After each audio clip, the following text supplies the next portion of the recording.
Square watermelons.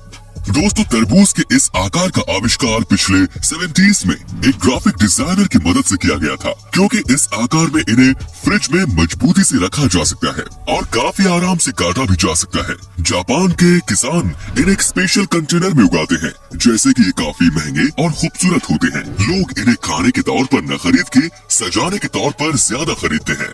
Hakone में बसे इस यूनशान स्पा रिजोर्ट में सुअर के मांस का सूप और रामेन नूडल्स खिलाकर लोगों का दिल बड़े आराम से जीत लिया जाता है। जापान के काफी लोग इसके पीछे दीवाने हैं। उनका ये मानना है कि सुअर के मांस का सूप उनकी त्वचा के लिए बहुत लाभदायक है, क्योंकि उसमें भारी मात्रा में कोलेजन पाया जाता है।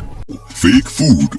जापान के कुछ एक्सपर्ट्स प्लास्टिक और वैक्स की मदद से खाना बनाते हैं, और वो भी देखने में उतना ही लजीज लगता है जितना कि असली खाना लगता है। जापान के कितने ही रेस्टोरेंट्स इन प्लास्टिक के खानों को अपने रेस्टोरेंट्स की खिड़की के पास लगाकर भूखे इंसानों का ध्यान खींचने की कोशिश करते हैं। और आपको बता दूं कि इन प्लास्टिक के खानों को तैयार कराने में बहुत ज्यादा पैसे खर्च होते हैं। समय की पाबंदी और अनुशासन का जापान में बड़ा महत्व है, और ट्रेन स्टेशन इस चीज से बचने के लिए कुछ भी कर सकते हैं। दोस्तों, अगर ट्रेन 5 मिनट भी लेट हो जाए तो रेलवे कंपनी को एक उनके वर्कर्स और पैसेंजर्स के लिए डिले सर्टिफिकेट देना पड़ता है, जिन्होंने उनकी वजह से शायद कोई इम्पोर्टेंट मीटिंग मिस कर दी हो। और अगर ट्रेन किसी वजह से 1 घंटे से ज्यादा लेट हो जाए तो रेलवे कंपनी को न्यूज़पेपर में एक माफीनामा देना पड़ता है।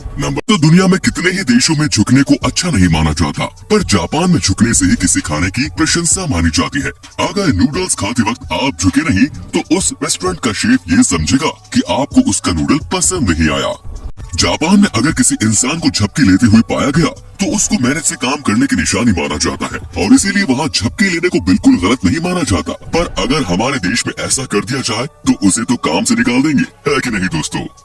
जापान के टॉयलेट्स आम टॉयलेट्स की तरह बिल्कुल नहीं होते। ये बहुत ही अच्छी तकनीक से बनाए गए हैं। इन टॉयलेट्स को इस्तेमाल करने से पहले आपको पता होना चाहिए कि आखिर इसमें मौजूद इन बटन्स का मतलब क्या है। इसमें कई अलग तरह के ऑप्शंस पाए जाते हैं, जैसे कि अगर आप चाहे तो टॉयलेट सीट को अपने मुताबिक गर्म कर सकते हैं, आप चाहे तो गर्म पानी स्प्रे कर सकते हैं, और चाहे तो आप गाने भी बजा सकते हैं। दोस्तों, जापान की इस टेक्नोलॉजी के लिए एक लाइक तो बनता ही है।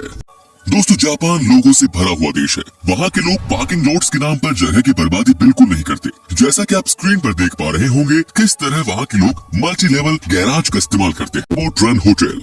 नागासाकी के एक होटल में रोबोट वहाँ के स्टाफ का एक बहुत बड़ा हिस्सा है। उन्हें हैन्ना के नाम से जाना जाता है, जिसका सीधा मतलब है स्ट्रेंज। इंसानों की तरह दिखने वाले ये रोबोट हर वो काम करते हैं जो एक इंसान करता है, जैसे कि गेस्ट से मिलना, लगेज उठाना, कॉफी बनाना, रूम को साफ करना और भी बहुत कुछ। और तो और वो बात करते वक्त मुस्कुराते भी हैं, और उनके अगल बगल वहाँ के स्टाफ मौजूद रहती हैं, इसकी देखरेख में कि आखिर वो ठीक तरीके से काम कर रहे हैं या नहीं। दुनिया के कई देशों में वेंडिंग मशीन नाम की कोई चीज ही नहीं है, वहीं पूरे जापान में 5 मिलियन से भी ज्यादा वेंडिंग मशीन का इस्तेमाल होता है। जापान के लोगों का देर रात तक काम करना बिल्कुल आम बात है, और इसीलिए उनके स्नैक्स और सोडा के लिए ही इन वेंडिंग मशीन का इस्तेमाल ज्यादा होता है। पर वैसे आप इन वेंडिंग मशीन से कुछ भी खरीद सकते हैं, महली से लेकर अंडरवियर भी, कुछ भी। तो दोस्तों, आप क्या सोचते हैं, हमारे देश में भी ये सुविधा उपलब्ध होनी चाहिए या नहीं? कमेंट्स में जरूर बताएं।